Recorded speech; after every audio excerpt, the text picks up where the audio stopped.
Mama can't stand, sir. She's pregnant, they said, and the man dropped his hat when he saw her face.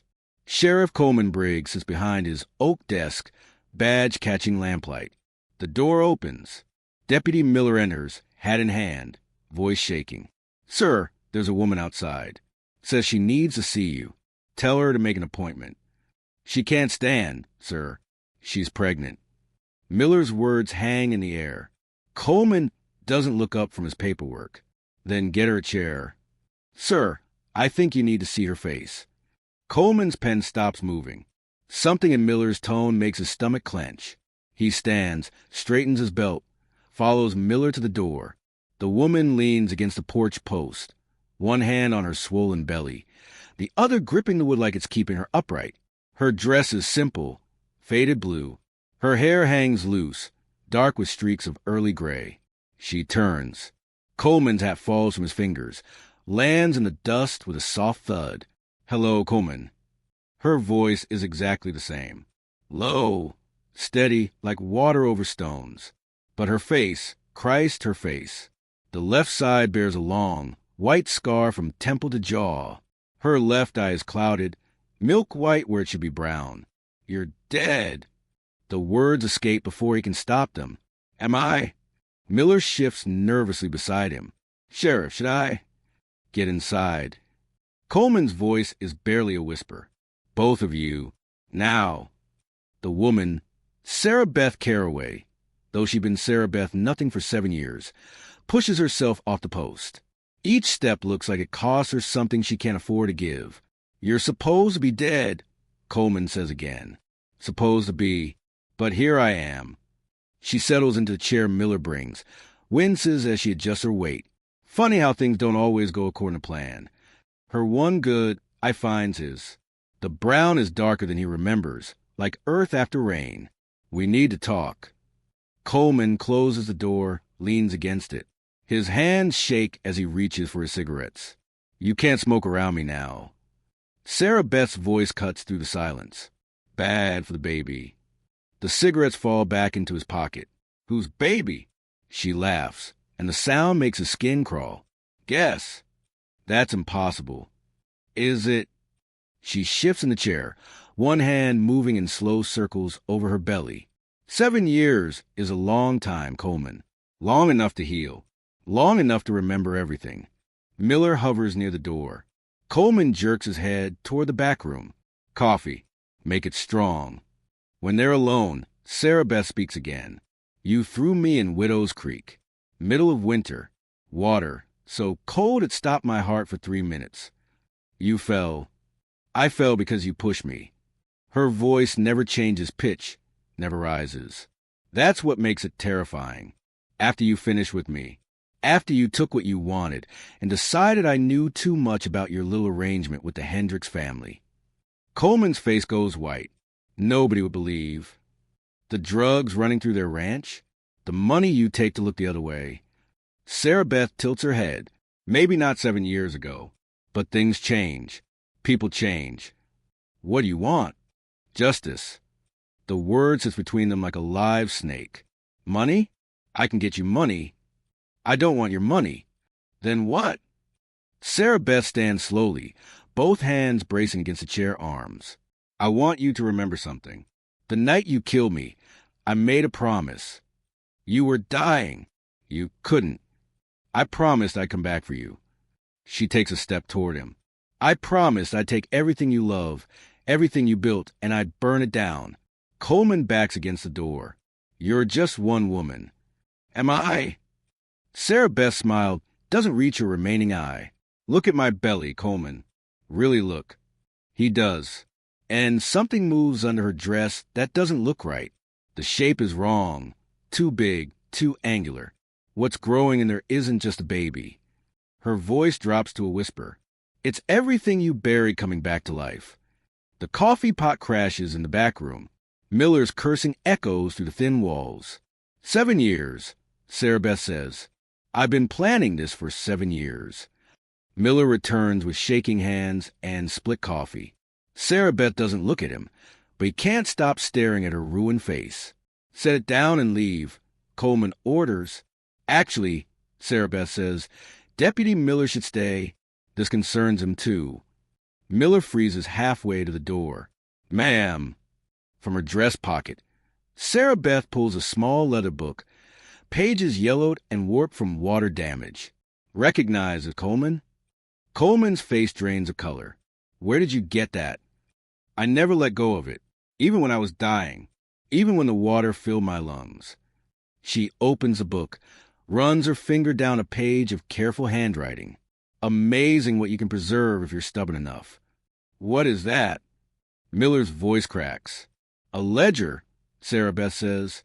Names, dates, amounts. Every payoff your sheriff has taken for the last 8 years. Every blind eye turned. Every crime ignored. She flips pages slowly, deliberately. Here's your name, Deputy Miller. March 15th, 2 years ago.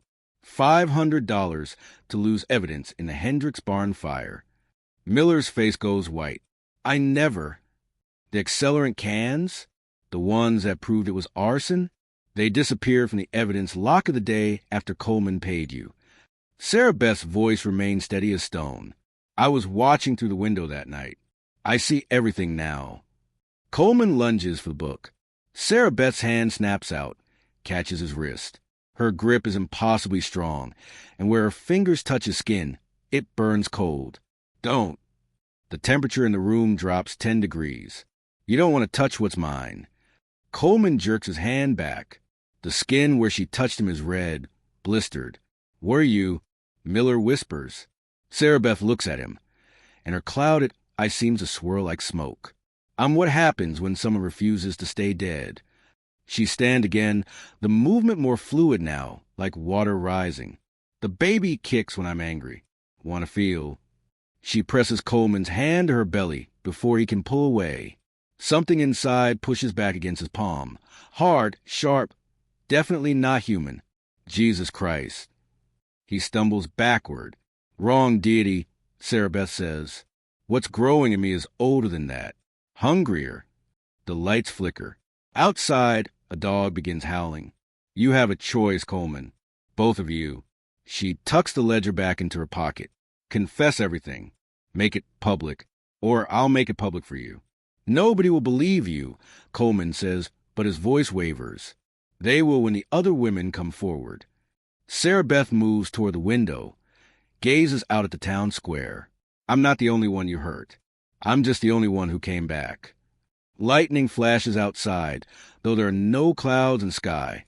The storm's coming, she whispers. I can feel it in my bones. 3 women wait in the town square. Coleman sees them through the window. Shadows that shouldn't be there, standing too still, too straight. You brought them, he breathes. I called them. Sarah Beth's reflection in the glass looks wrong, distorted. Turns out, when you refuse to stay dead, you can reach the others who tried to. Miller peers over Coleman's shoulder. That's Jenny Morrison. She's been dead for 5 years. Car accident, Coleman says quickly. Drunk driving. She didn't drink, Sarah Beth says, but she did threaten to tell people about the camping trips you took her on when she was 16. The lights flicker again. The fluorescent bulb above them makes a sound like insects dying. And Martha Stevens, Sarah Beth continues. Suicide, the paper said. Pills and whiskey. She was unstable. She was pregnant. With your baby. You made sure that problem went away. Along with her. Coleman's hands clench into fists. You can't prove any of this. Sarah Beth turns from a window. Her clouded eyes gone completely white now, glowing softly in the dim light. I don't need to prove it. They're here to tell their own stories. The door opens without anyone touching it. A young woman enters, pale, translucent, water still dripping from her hair. Hello, Coleman. Jenny Morrison's voice sounds like it's coming from underwater. Miss me? Miller makes a choking sound and stumbles backward. This isn't possible. Deputy Miller. Jenny says, not looking at him. You wrote the report. Called an accident. How much did he pay you to lie? A second woman materializes beside Jenny. Older, sadder. Still wearing the dress she died in. Martha, Coleman whispers. You remember my name. Martha's voice is thick, slurred. That's more than you gave me when you held the pillow over my face. I never. You did. Sarah Beth's voice cuts through his denial. Just like you held my head underwater. Just like you'll do to others if someone doesn't stop you. The room grows colder. Frost begins forming on the windows despite the summer heat outside. The baby's getting excited, Sarah Beth murmurs, one hand on her belly. It can sense justice coming. Something moves under her dress, not kicking now, but writhing like it's trying to break free. What is that thing? Miller's voice is barely a whisper. Vengeance, Jenny says. Retribution, Martha adds. Truth, Sarah Beth finishes. All the truth you buried, Coleman. It's been growing inside me for 7 years, getting stronger, getting ready. The lights go out completely. In the darkness, Sarah Beth's eye glows brighter. It's almost time, she says. Can you feel it? The reckoning. Outside, more women begin to gather in the square. Dozens of them, all watching the sheriff's office. All waiting. Coleman's voice cracks. What do you want from me? Everything, Sarah Beth says, starting with the truth. The generator kicks in, emergency lighting casting everything in hellish red. Coleman falls into his chair, head in his hands. I can't, this isn't real. Tell him about the others. Sarah Beth says. The dead women move closer, forming a circle. Tell them about the ones we haven't found yet. There are more? Miller's voice breaks. Coleman looks up. His face is hollow, aged 10 years and 10 minutes. Cassie Wright, 1995. She was going to report the gambling ring at Murphy's Bar. How? Jenny asks. Car brakes. Cut the line. Coleman's voice is mechanical now, drained. May it look like maintenance failure. Martha leans forward. And Lisa Hendricks? Overdose. Force a needle myself. Coleman's hands shake. She found out about the drug money. Was going to the state police. Sarah Beth doubles over suddenly, gasping. The thing in her belly moves violently, visibly shifting under her skin. It's time, she whispers. Time for what? Miller backs toward the door. Time for justice to be born. Sarah Beth's dress begins to tear. Not from the outside, but from within. Something sharp, multiple somethings, push against the fabric. Oh, God. Coleman breathes. What have you done? I made a deal, Sarah Beth says through gritted teeth. 7 years ago, as I drowned, I made a deal with everything dark and hungry in these woods. I offer my body as a vessel. My death is payment. The fabric rips completely. What emerges isn't a baby. It's a mass of bone and shadow, with too many arms and eyes that burn like coals. It unfolds from Sarah Beth's body like a nightmare blooming, growing larger as it takes its first breath. Jesus Christ, Miller whispers. No, Sarah Beth says, collapsing but smiling. Something much older. The creature, justice, vengeance, whatever it is, turns toward Coleman. When it speaks, its voice is every woman he ever killed. Coleman Briggs, you've been weighed. This isn't possible. Coleman scrambles backward. This isn't real. You threw us away like garbage, the creature says. Buried us. Silenced us. But silence has a way of growing in the dark. It reaches for him with arms made of shadow and bone. Where it touches, his skin withers. Confess, Sarah Beth whispers on the floor. Confess everything, and maybe it will be quick. I confess. Coleman screams. I killed them. All of them. I took money. I covered up crimes. I'm guilty. The creature pauses. Not just to us. To everyone. Through the window, Coleman sees a town gathering. Real people now, not just ghosts. They've heard the screaming, seen the lights, felt the wrongness in the air. The whole town, Sarah Beth says. Tell the whole town. Coleman stumbles to the window, throws it open. His voice carries across the square. I'm guilty. I'm a killer. I've been taking bribes. I've been... The creature's touch reaches his throat. Everything goes quiet. Sarah Beth closes her eyes. Finally, she whispers. Finally, they know. Coleman's body crumbles like ash in the wind. The creature that was never really a baby dissolves with him, leaving only shadow and the faint scent of rain-washed earth. Sarah Beth lies on the floor, her body small and fragile now that the weight of vengeance has left her. Jenny and Martha kneel beside her, their forms already growing transparent. Is it finished? Martha asks. It's finished.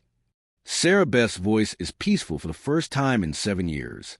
Miller stands in the corner, staring at the empty space where his sheriff used to be. What do I tell them? The town, the state police, everyone? The truth, Jenny says. For once, just tell the truth. The ledger, Sarah Beth whispers. In my pocket. Names, dates, evidence. Everything they need. Miller retrieves the book with shaking hands. Page after page of corruption, abuse, murder. Enough to clean house for generations. Why, he asks. Why save me? I was part of it. Sarah Beth manages a smile. Because you still have a choice. You can be better. Through the window, dawn breaks over the town square. The gathered crowd looks confused but somehow lighter, like a weight they didn't know they carried has been lifted. I can feel them, Sarah Beth says. All the women. They're free now, at peace. Jenny leans down, kisses Sarah Beth's forehead. Thank you. Thank you, Martha echoes. One by one, the dead women fade into morning light, finally able to rest. Miller kneels beside Sarah Beth. What about you?